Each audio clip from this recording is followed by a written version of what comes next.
slept with him, and took his staff for a boon to get paid, right? When they finished the sex act to procreate with her, she conceived and bore a son. Then he got all uppity, called her a whore and a piece of trash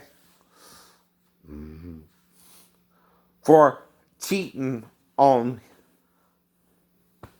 the sons. So he had no real intention of giving her his younger son like he was supposed to, too. So she showed him the staff that he gave her, and he shut the fuck up. Right? Alright.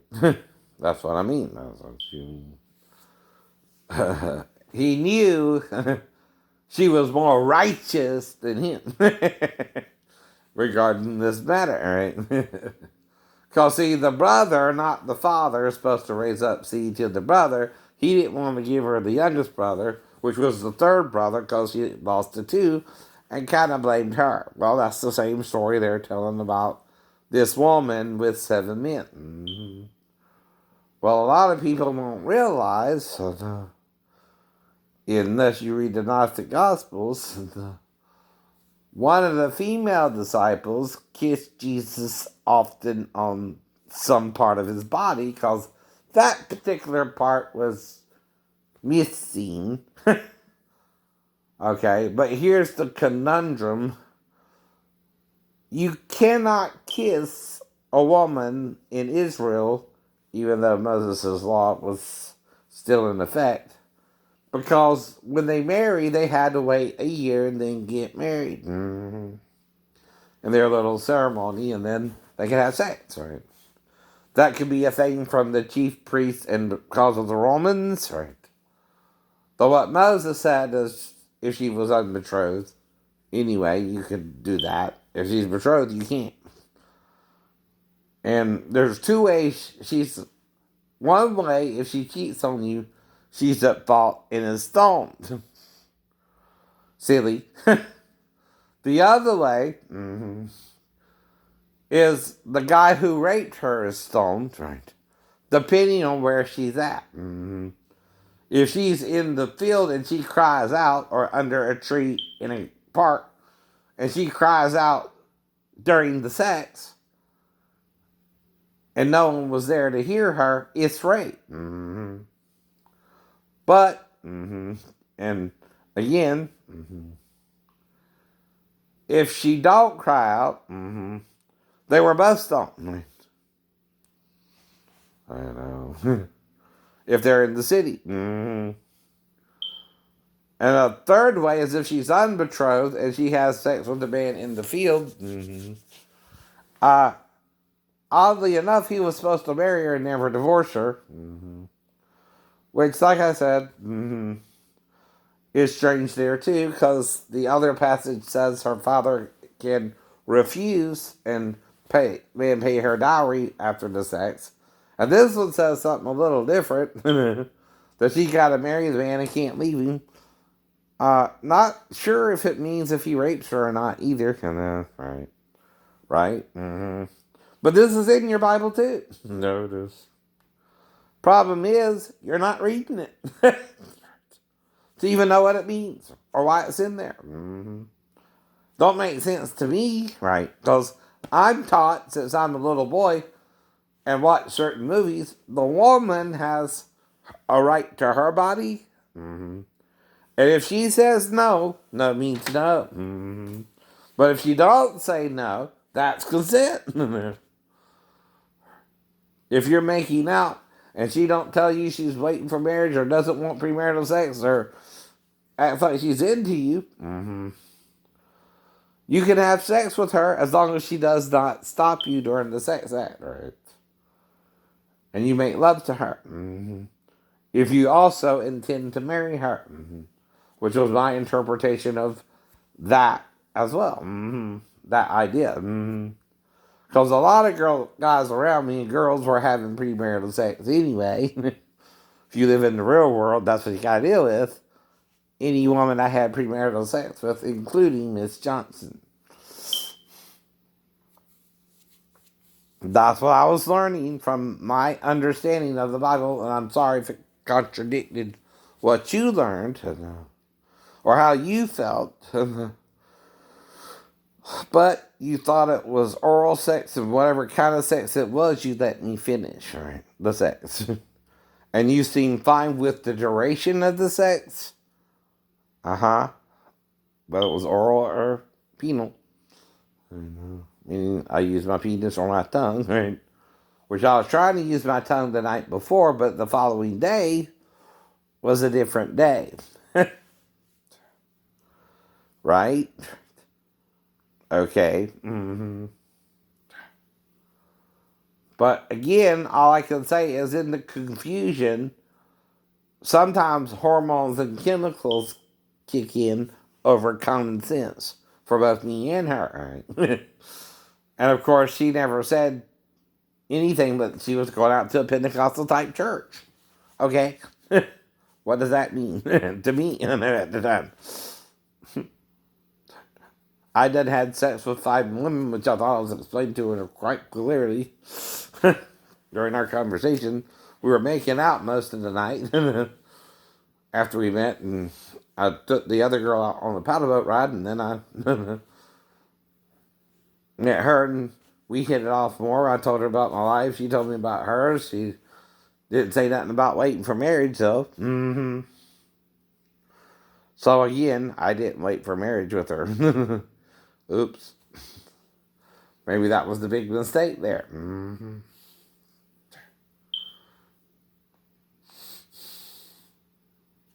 that's all I can figure out from your weird behavior after we had sex. That you were the kind who was afraid you would go to hell if you had premarital sex. And since your dad molested you, you were making damn sure you were going to wait for marriage. But the problem is, right, you don't tell the man you're mad with him after the sex and you're waiting for marriage, right? He don't know that during the date. Do most women, and you gotta think about this, normally trust a man who pulls down her shorts and panties the following day to have normal sex with her, or oral and normal sex with her, or oral sex with her only? Would you trust a strange man after one day to pull down your shorts and panties? And you don't know what he did with you until he talks about getting you pregnant or not and marrying you anyway. Right? Are we living in a fantasy world, though, where people cannot have premarital sex and are not having premarital sex? And that's considered the world? Yeah, I know. That's considered the world's view of sex, right?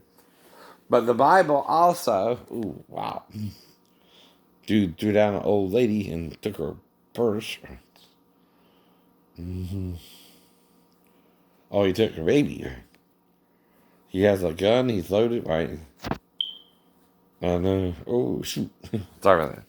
But anyway, but these are things, my dear, we watch on TV before all this, right?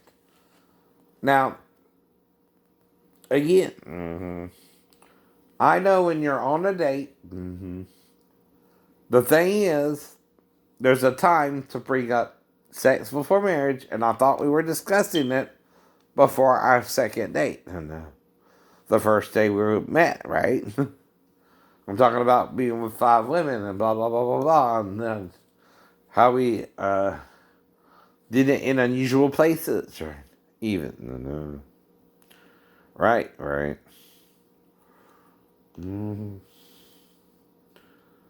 I usually communicate all that with my new girlfriend, right? But I did tell her I was with 5 other women before her. And now she's the 6th in the line of 17 that I know I was with, right? Until, again, the nail salon incident where I lost an hour in time, and I know how I lost it, right? By paying attention to the time, right? what I was doing that day. When again, a strange girl. Well,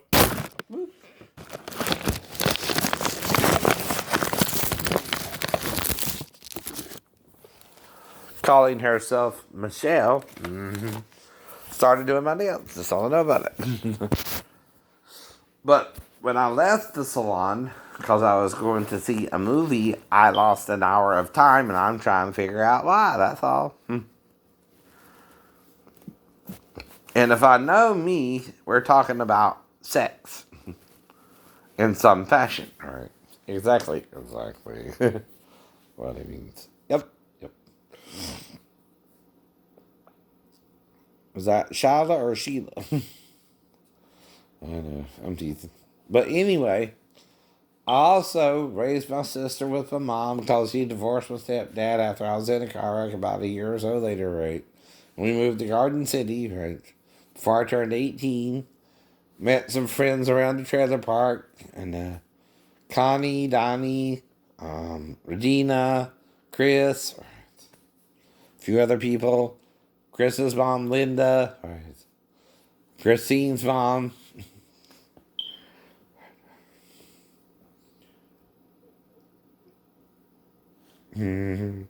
Robin. And, I met our next door neighbors, Grace and her two children, Paula and Brian, and a few other people. I would hang out. Our friends from Effingham, Myron and David would come by once in a while. And things like that until I joined the Navy. Right. I even saw Molly, and she asked me if I remembered something doing with her, but I thought it was kind of a dream sequence, and I wasn't sure. But again, that's why I'm describing something like that with my stepdaughter. But it wasn't real. Right? This happened before the Navy. And then, again, I'm on YouTube. Shortly thereafter, someone starts within the first 6 weeks of my channel trying to bring up an issue with my stepdaughter that's of a sexual nature. And starts accusing me of molesting her.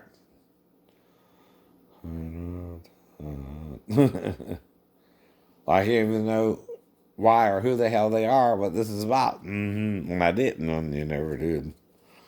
So, because they start doing that, I start using my past, Daphne, to make up weird stories that I know kind of happened but didn't do nothing with it as well.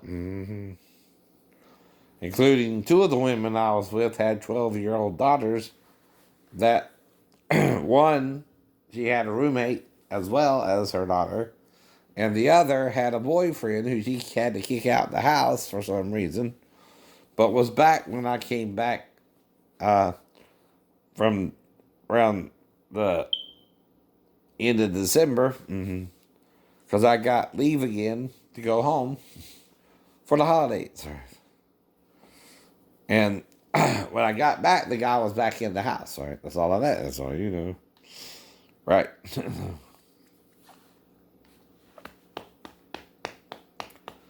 Now, like I said, I'll deal with all the problems as you would yourself growing up. There's homosexuality, being called gay when you like women. But the way I know I'm not gay is when I dance with the woman, I respond to the woman. Now, I did have a friend though one time who woke up with morning wood, and I did not. And we were sleeping next to each other, right? So I didn't say nothing either. Like I said. Now, mainly, like all men, I would masturbate to what? Playboy, penthouse, sometimes hustler, even. But that's about the raunchiest I got. Right? I also saw a porno, when I was in Georgia, right? And this is just what I'm exposed to.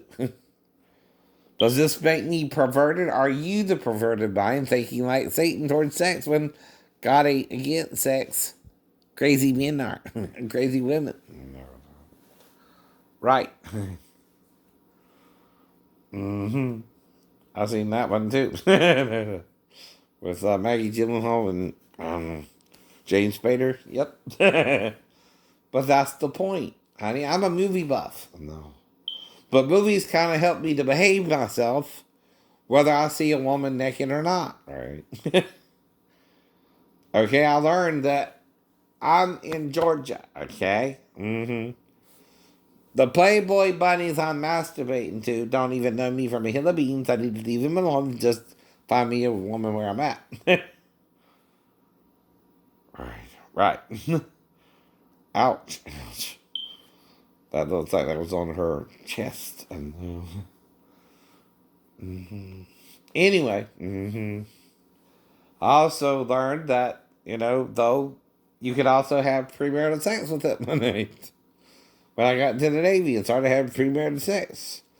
I even got engaged, Sheena, to the girl I was with before you, and I thought I told you all that too during the date. Right. Or in the letters trying to talk to you about things that happened before I met you. Right. I haven't met a girl before you, but we didn't have sex, but me and you did, but I've been kind of doing with that off and on my whole life, like most people, right? And someone's acting like, again, they can't forgive me for not knowing they were waiting for marriage, but let me put their pennies and all that down, right? And I didn't know.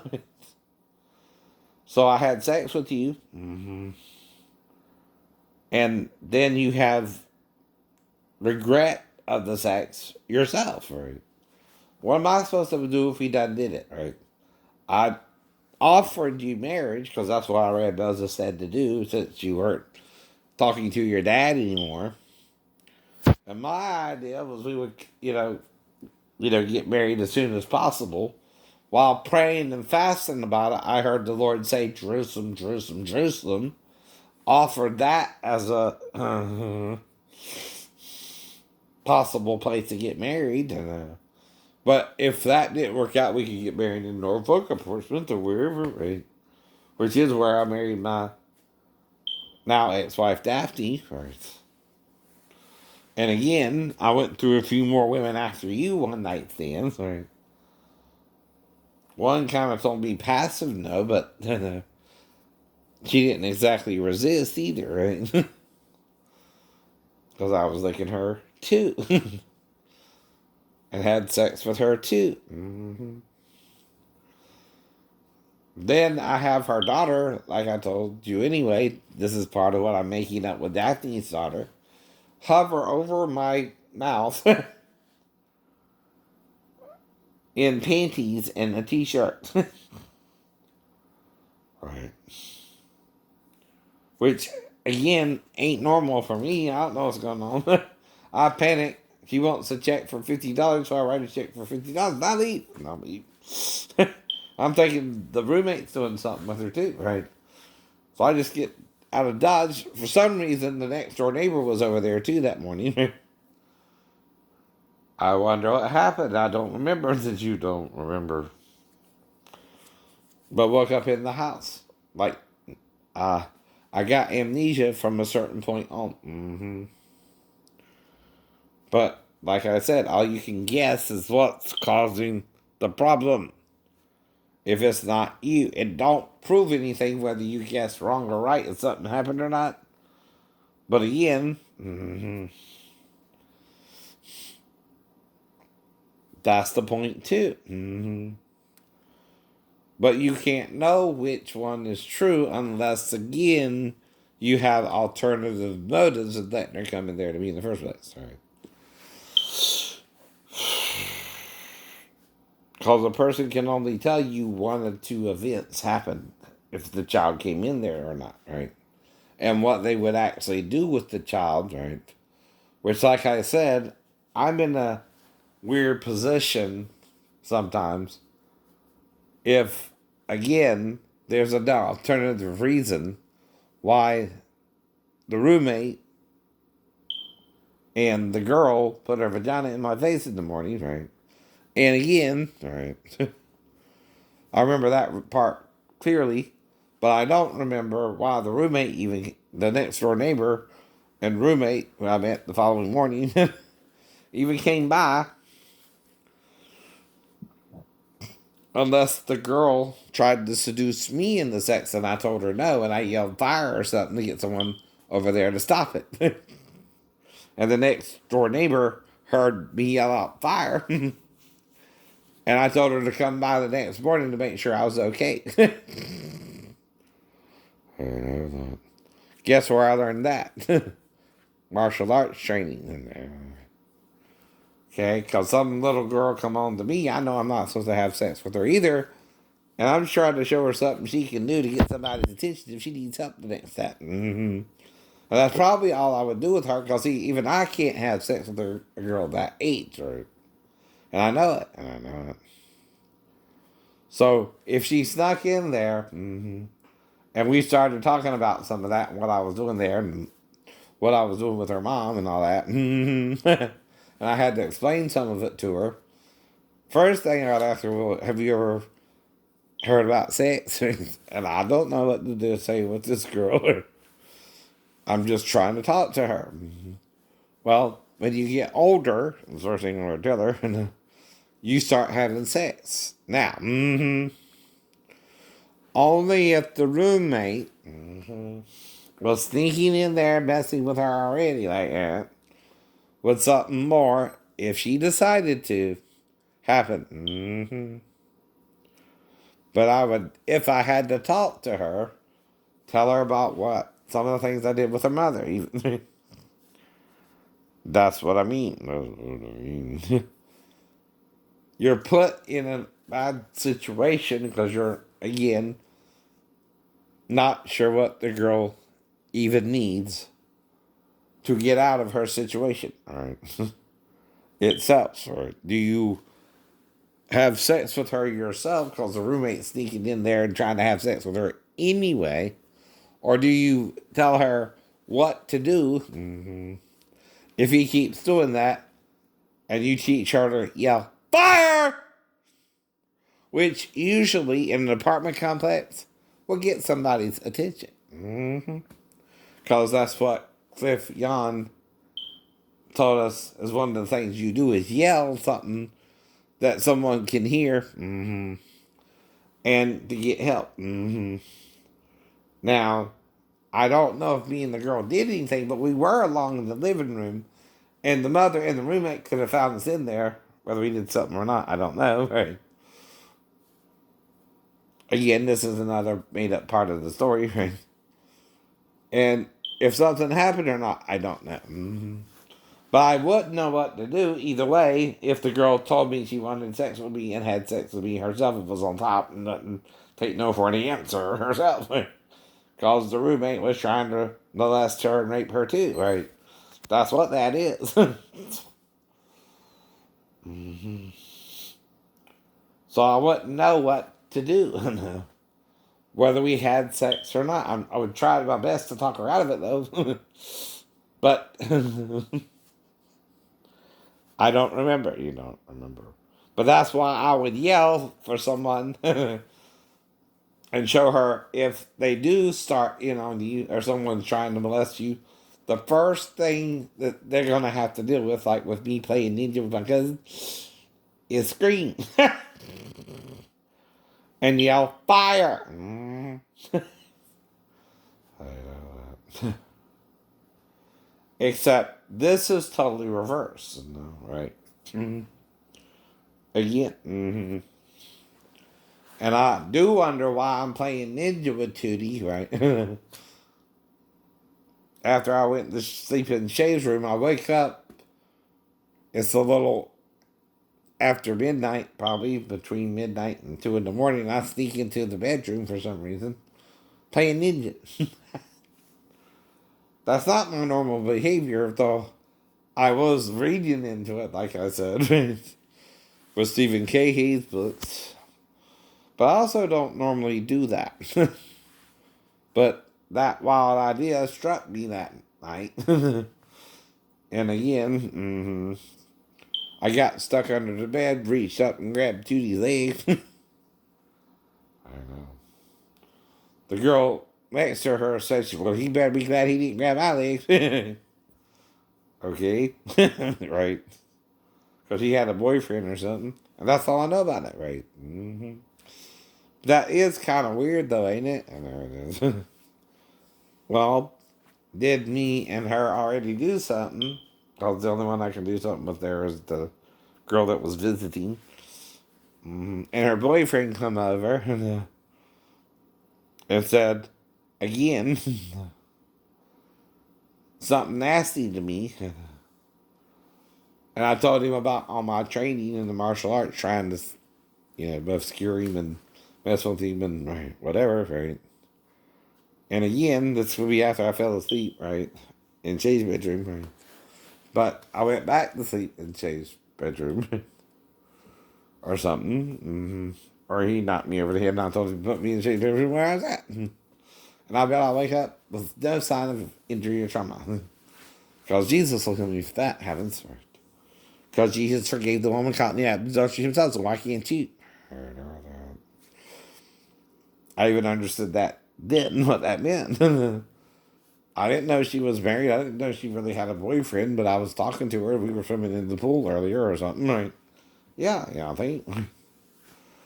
But I don't remember anything in detail, but the girl herself said something that a boyfriend would say.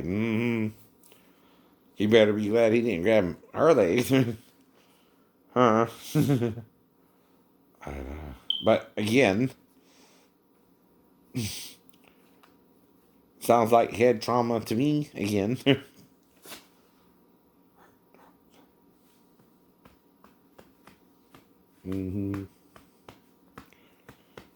And someone has it something against me, too.